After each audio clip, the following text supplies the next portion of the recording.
A lot of people are asking me, what is my inspiration of this creative jeepney? How I came up with this idea, and what's the story behind the jeepney? Nagsimula po siya 2015. I thought of coming up with a way on how to market and tour Baguio around in a unique and experiential way. So we thought of coming up with a jeepney which is comfortable, artistic, and at the same time, it speaks culture. This is actually like a moving canvas. It speaks a lot about the culture and artistry of Baguio and the Cordillera region. So today, I would like to tour you around our creative jeepney as requested by a lot of people. Alright, so I'll tour you around exclusively just for you.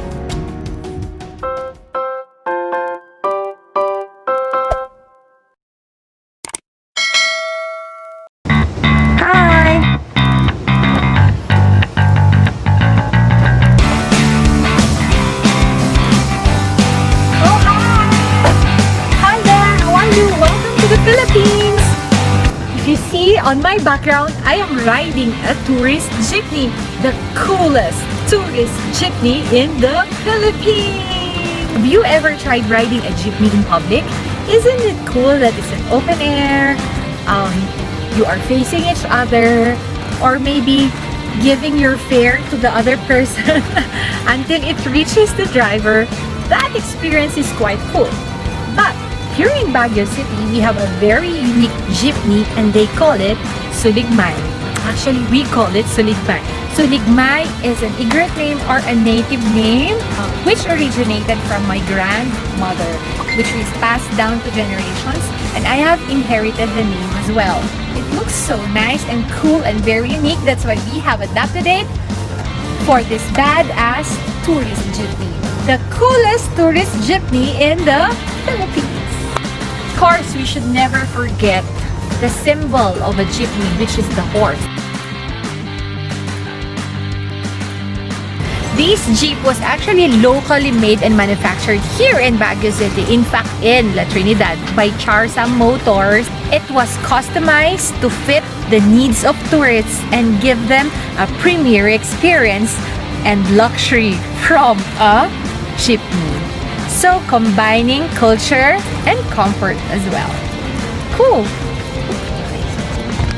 This jeepney was intentionally designed to have a colorful, creative, artistic, and culture-inspired skin. If you notice, doors are painted with the different Cordillera attires.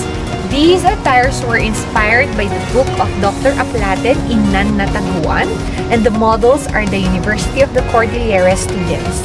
This attire is from Benguet. So this attire is from Apayao. They have rich bodies of water. That's why the colors of in this attire. This one is from Abra, and it's predominantly white. They are nearer to the Ilocos region. This attire is from the Mountain Province. I am from the Mountain Province, Pulag and Sagada. They have several versions of the colors. There's a pink and a red version of their attire.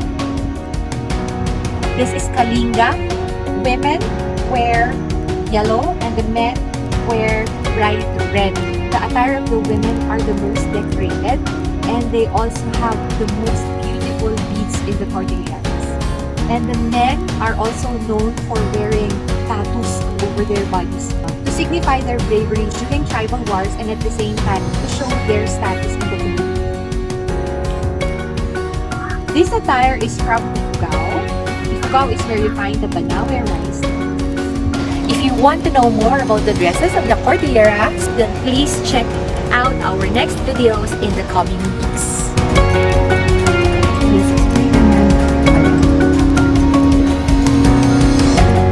Our jeepneys also represent the artists of the Cordilleras and the pride of the Cordilleras, which include number one is our very famous Mangbabatok Apo Wangud, who hails from Kalinga.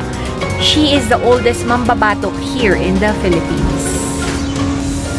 If you want to have some tattoos with her, then come visit Philippines specifically Kalinga of the Cordillera Administrative Region.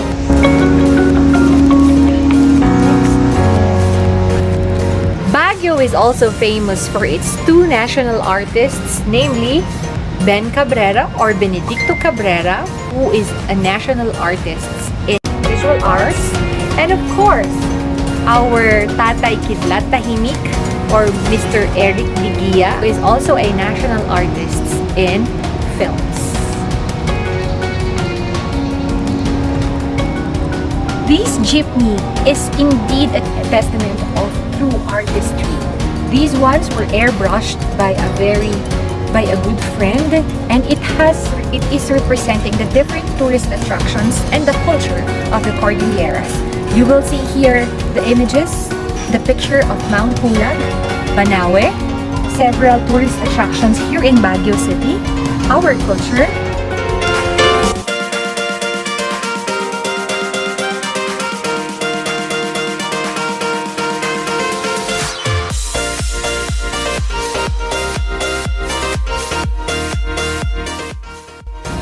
we should not miss in representing the different weave patterns here in the Cordilleras.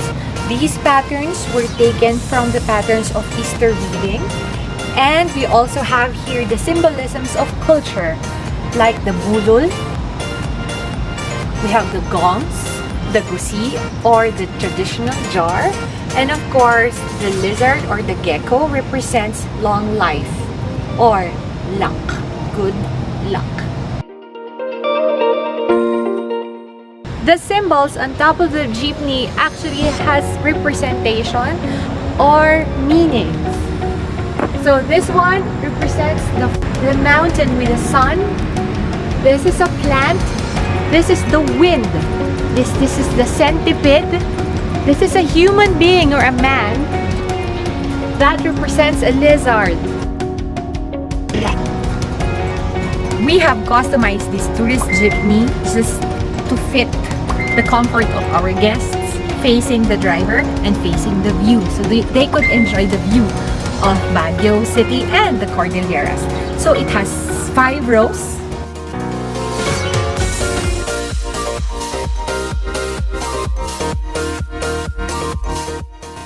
Come inside. I'll tour you inside. Come on.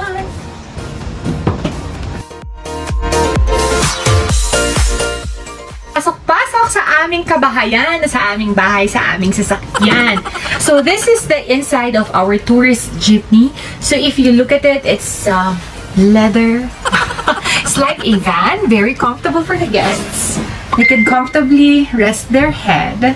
And in order to adapt with the new normal, we have installed an acrylic divider in order to protect the guests from each other, especially those who do not know each other. Okay, so this is for protection purposes. Okay, our tours are actually designed to orient our guests. We always make sure that we remind them of how to be a responsible tourist. That's why some of the parts of our jeepney are actually reminding them of how to protect nature and how to be a responsible tourist. Please be reminded, when you tour a place, always take nothing but pictures, leave nothing but footprints, kill nothing but time, and bring nothing but only memories. Clear yan, ha? Clear yan, ha? So if you want to ride this tourist jeepney, you just have to avail the tour packages of Agatsin Travel and Tours. They're one of the best local tour operators in Baguio City and the Cordilleras, so you will experience a unique, cultural, immersive, and of course, a one-of-a-kind experience of a tour.